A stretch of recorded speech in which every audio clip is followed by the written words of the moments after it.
Hello, people. So basically, I'm going to walk through the backend architecture for running the FHE coprocessor. So basically, the idea here is to use symbolic execution on a program interface that can be inherited by any Solana SVM program. So it could be used for something on Solana or basically any Solana virtual machine.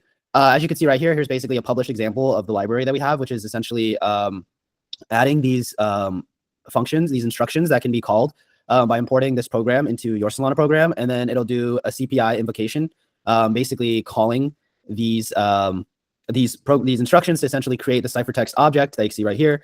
And then this is how you do a simple basic 8-bit operation. But anyways, let's just kind of run it. So we're going to start by running the backend server, which is basically just going to be generating the key pair, but the key pair already exists. So in FHE, basically, there's at least 2 minimal keys that you need. There's a client key and a server key. The client key is the one that's used for decryption. And then the server key is the one that's used to do the operations. Okay, so now that we have that running, let's run a local Solana test validator. This is basically just kind of like our local node or whatever you want to call it. So basically, once you have the backend server, the coprocessor running, and you have the local node running, now we're going to start running the client node or the relayer / listener, organizer, whatever you want to call it. So this is basically going to spin up our first value right here. You can see it's writing the 0 ciphertext, which we will use for the multiplexer operation. And then we're just going to run this quick blockchain test, which is basically just going to simulate two users depositing initial values, and then doing an encrypted transfer function. And there's also a withdrawal test, but we're not going to demo that right here. But if you want to see the source code, it's in the repository. So right now, this is basically doing the operations. As you can see, the ciphertext is received with this value. This is how they're getting the keys.